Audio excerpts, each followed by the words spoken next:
Eu sou Maria do Céu, fiz parte do Instituto de Educação. Ei! É bem grande. Debaixo de sete chaves. Oi pessoal, tudo bem com vocês? Eu sou o professor Eduardo e hoje estou aqui com a estimada professora Maria do Céu Lira. Ela que hoje ainda continua servindo de inspiração para muitos professores e outros profissionais da área de educação.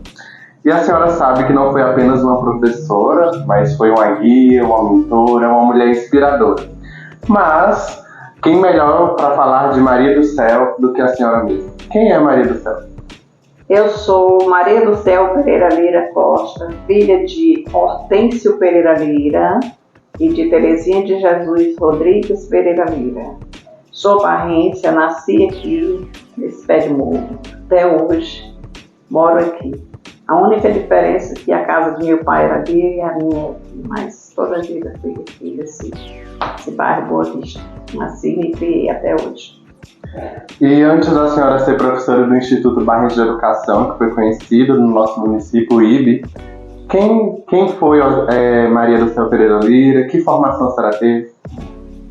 Olha, eu fui professora do município antes de ir para o IB. Eu trabalhava na Escola Municipal Santa Rosa, lá na Fazendinha. Trabalhei lá 10 anos. Comecei a trabalhar antes de eu completar 18 anos. Para eu ingressar lá, eu tive que pedir até um atestado na polícia, ao sargento, para que eu pudesse ingressar, porque eu não tinha idade. E estavam precisando de professor no município, e eu fui chamada, e aí, para eu exercer a função, eu tive que pedir um atestado para eu poder contar a situação, que está a necessidade de professor, e aí eu comecei trabalhando lá. Antes eu trabalhava em casa, fazia chapéu, naquela época tinha muito animais, era de transporte, eram os animais, minha mãe me ensinou a fazer cochunil, que era para botar nos animais, na cela dos animais. Eu sempre tive trabalho em casa, nunca parei não. E aí comecei lá como professora da zona rural. Trabalhei 10 anos. E nós acabamos de descobrir uma curiosidade, que antes de ser professora era uma chapeleira, fazia chapéu. Fazia chapéu. Fiz muito chapéu, porque naquela época o sol já era quente, né? E as pessoas costumavam andar de animais, né? Andar de cavalo, de jumento, de burro. E aí eles usavam chapéu. E teve uma época que veio um cearense pra cá, e eles moraram aqui vizinha, a mamãe botou pra gente aprender que eles sabiam fazer, e aí eu aprendi a fazer chapéu. Eu fazia toda semana, tinha 10 chapéus feito, pronto. Sei fazer de carreira em pé, sei fazer de tudo quanto era tipo. Eu fazia porque eu sempre fui assim, eu tinha vontade de ter, não era que meu pai não pudesse. Graças a Deus, obrigada, meu Deus. Mas eu queria ter meu dinheiro. Aí eu fazia chapéu para me vender e ter meu dinheiro para comprar o que eu quisesse. Aí eu fiz muito chapéu. Muito bem, uma mulher artista, né? E enquanto professora, né? Quais foram os maiores desafios que a senhora teve enquanto professora? Olha, eu trabalhei 10 anos na Escola Municipal Santa Rosa. Lá o desafio é que era uma professora para trabalhar com todas as disciplinas e todo tipo de aluno. De primeiro, infantil, todas as séries. Aí isso era muito difícil. Quando eu cheguei, eu vim para o IB, a dificuldade foi o seguinte, porque dentro da grade curricular precisava de professor de ensino religioso. Naquela época chamava professor de religião. Por que religião? Porque, de acordo com a lei, dentro do currículo, dizia que era aula de religião, porque eles fizeram baseado na história do Brasil, que foi feita uma catequese né, do jesuíta, e aí era aula de religião mesmo. Então você dá aula de religião para todo tipo de aluno, onde tem várias religiões, não foi tão fácil. Mas graças a Deus, obrigada meu Deus, eu venci. Eu não tive aluno que me desafiasse, eu não tive aluno. Claro que aqui lá a gente contava assim, uma coisa que não era muito agradável, mas eu venci e fui aceita. Eu me conto assim, me sinto bem porque eu fui aceita, mesmo com o ensino religioso, que na época era religião. Quando eu já, nos últimos anos agora, que já terminando, aí já foi diferente. Aí era aula de ensino religioso que você ensinava, orientava o aluno, que era uma aula do conhecimento, era bem diferente. E eu trabalhava mais, era texto, às vezes até os alunos disseram que podia dar área de redação, porque esses textos aqui estão parecendo com redação, porque eu mandava sempre fazer um paralelo. Eu dava um texto, por exemplo, eu dava a música de Roberto Carlos, aí eu mandava ele fazer a diferença de uma coisa com a outra, eu lançava questionário para eles. E aí, por conta dessa maneira que eu trabalhei, graças a Deus eu tive sucesso. Era a dinâmica, né, de como conduzir o trabalho, né? E acredito que em todo esse meio tempo foram tantos momentos que a senhora teve, né, de diversão, de histórias, aventuras. Com certeza. Nesses momentos, assim, que marcaram a sua passagem pelo IB, que lembranças boas a senhora traz? Minha irmã, lá tem muita lembrança boa. Nossos alunos eram excelentes. Tem aluno que hoje, quando eu me encontro com ele, meu Deus, é muito gratificante. Porque aquela coisa, você trabalhar numa sala que você se sente aceita, é muita vitória, é muito bom. Eu não tive esses problemas. Não tive problema com nenhuma das diretoras naquela época, a gente chamava de diretora, com professoras que a gente trabalhava, eles eram excelentes, eu gostava de todas e todos me aceitavam muito bem. Eu me sinto muito honrada. Toda a minha vida que eu trabalhei também no estado e no município, fazendo duas coisas. Graças a Deus eu fui muito aceita mesmo, em todas as repartições que eu andei. Daí eu me lembro muito bem, assim, quando na época de formar as turmas, a diretora disputava Maria do Céu, todo mundo queria ela. Porque eu não faltava, eu obedecia que a diretora determinasse, eu não tinha problema. Eu não tinha problema com aluno, eu nunca cheguei atrasada, eu nunca desobedeci nenhuma diretora, podia ser ela quem for. Não tinha problema com ela, porque a Nívia Maria, por exemplo, ela foi minha aluna e depois ela foi minha diretora. Mas eu não tive problema com a Adriana.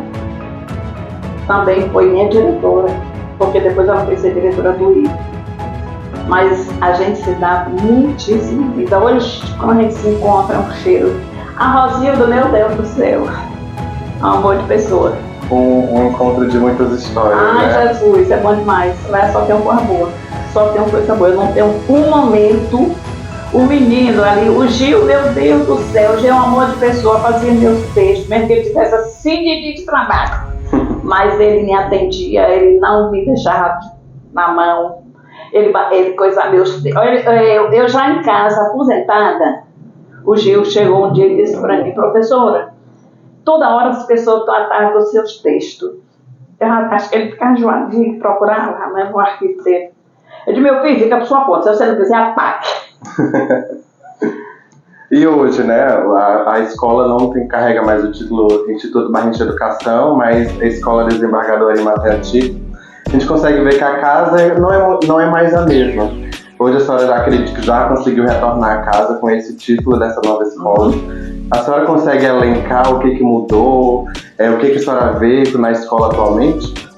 Olha, eu só vejo assim, a mudança são os materiais didáticos que hoje não é mais como naquele tempo. Naquele tempo a gente, por exemplo, a gente trabalhava com livro didático, professora de português, de redação, você tinha que mandar o aluno comprar o livro.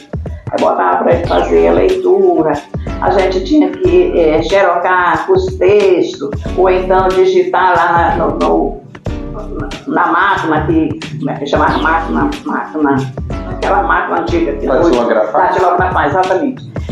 Hoje não é mais isso assim, coisa bem diferente. Então isso aí que eu vejo, mas eu vejo assim, o ensino continua, talvez até melhor, porque hoje tem mais maneira mais prática de você trabalhar, existe mais material didático, existe mais fonte de pesquisa, porque a gente tinha dificuldade com o livro, tinha dificuldade de encontrar texto. Porque eu pedia a minhas amigas que trabalhavam em outros colégios, aí elas me davam, eu tinha outras amizades, aí dava certo, funcionava. Mas não era tão fácil como hoje. Hoje eu acho que hoje é mais. Hoje é 10, naquele tempo eu dava 8. Que bom, que nós estamos ainda na mesma linha de realizações da escola. E que mensagem, conselho hoje a senhora daria para os nossos alunos, nossos professores, a equipe gestora da escola? Deixa uma mensagem aí da senhora para a gente. Eu vejo assim, os alunos não tem melhor e nem pior. Todo mundo é capaz, todo mundo pode subir na vida se você quiser.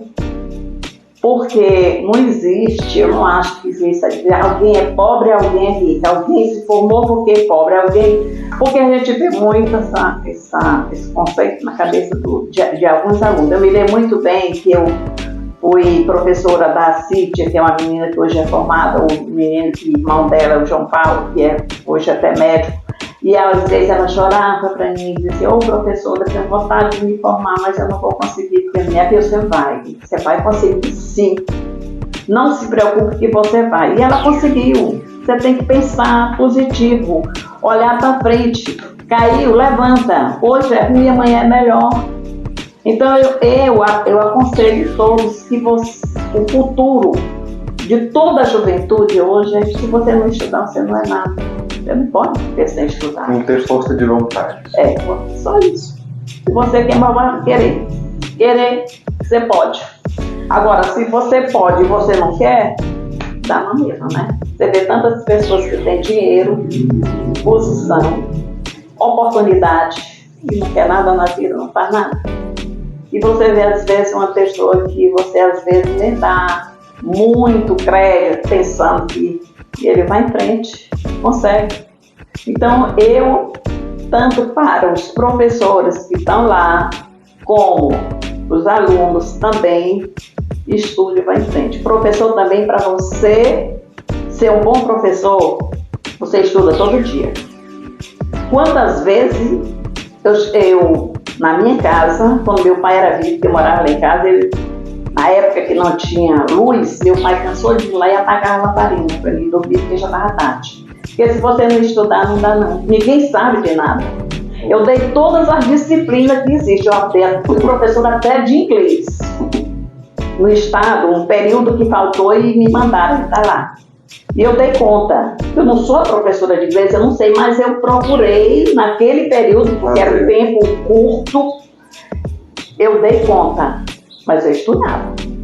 Eu procurava pesquisar, eu pedia, quando eu não sabia, eu pedia alguém que sabia, eu ia atrás do dicionário, eu ia atrás de um professor que tinha mais conhecimento, me ensina aqui, me diz pronto. Cansei de pedir o doutor Edivaldo, de pedir a dona Lé, porque teve uma época que eu fui dar complemento de ciência no 2º grau, no concurso de pedagógico lá do I, eu fui professora de complemento de ciência. E às vezes tinha coisa que eu me engasgava. Eu não vou dizer que eu sabia tudo, não sabia mesmo não, mas eu dava conta. Por quê? Porque eu ia lá estudar e pesquisar, e se me perguntasse eu sabia responder. Então ninguém sabe de nada. Se você quiser, você vai lá e você aprende, você estuda, vai atrás do livro, pede alguém que lhe oriente. Então, tanto para o professor como para o aluno, você tem que ir em frente, você tem que lutar. Se você lutar, você consegue. Sim, acredito que é por isso que a senhora é um modelo de inspiração para muitas pessoas, né? Que é uma mulher que ia atrás, de força, tinha força de procurar. Então esse é um quadro chamado Faço Parte dessa História. Nós estamos hoje aqui com a senhora, nós agradecemos por ter aceitado esse convite, de ter revivido este momento com a gente, que vai ficar registrado agora no nosso canal do YouTube. Muitas outras gerações vão ver aqui a senhora falando do quão importante a senhora foi para o Instituto Barrense de Educação. Então, enquanto a equipe gestora e toda a equipe da escola, nós agradecemos pela senhora ter aceitado esse nosso convite, viu? Muito obrigado. Também eu que agradeço. Professora Maria do Céu, fui professora do Instituto Barrense de Educação, faço parte dessa história.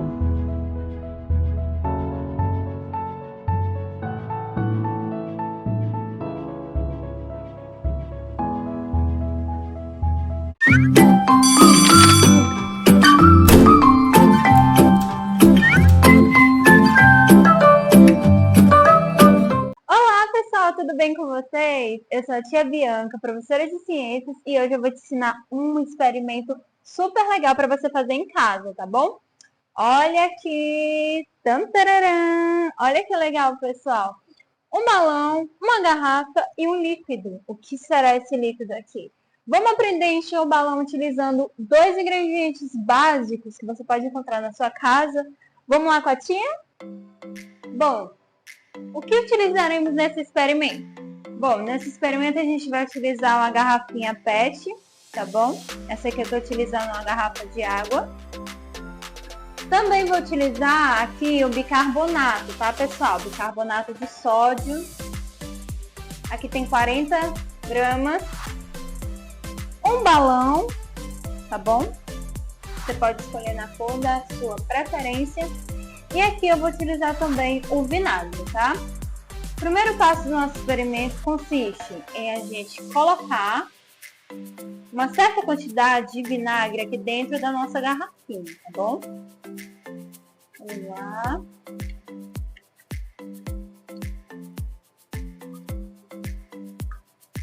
Bom, eu coloquei mais ou menos essa quantidade aqui, tá bom? Não foi muito.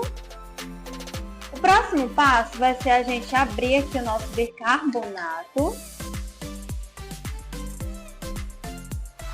Vou abrir aqui rapidinho.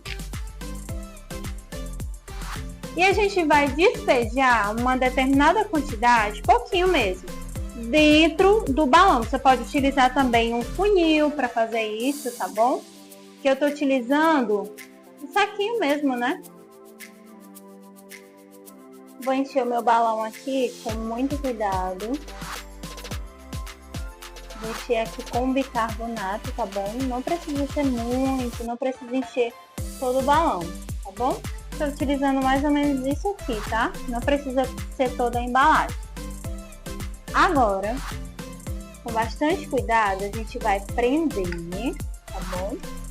A boquinha aqui da nossa garrafa com o balão, tá? Vamos ver se tá bem preso aqui. Não derrama o bicarbonato agora no vinagre, tá? Vamos ver aqui o que vai acontecer agora. Ó, 1, 2, 3 e... Olha o que acontece, pessoal. O nosso balão, ele enche. Olha que legal. Todo o visual aqui do nosso balão. Mas, tia, por que isso que acontece? Por que esse fenômeno, por que o balão enche? A tia vai explicar agora pra vocês, tá bom? Bom, pessoal, mas o que causa esse efeito no nosso balão, né? O balão, ele se encheu só com vinagre e, basicamente, o bicarbonato. Por que isso aconteceu?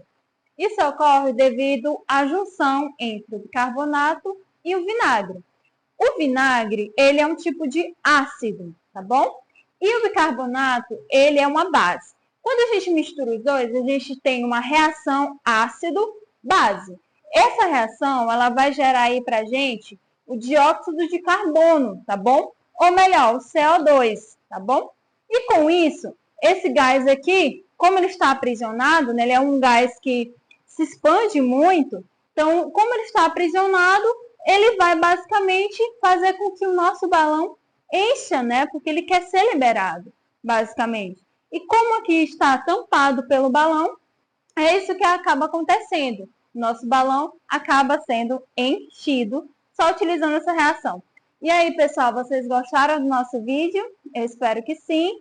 Esse é o nosso experimento de hoje. Quero ver vocês fazendo em casa, tá? Reproduzindo em casa. E é isso, meus amores. Até o próximo vídeo. Tchau, tchau!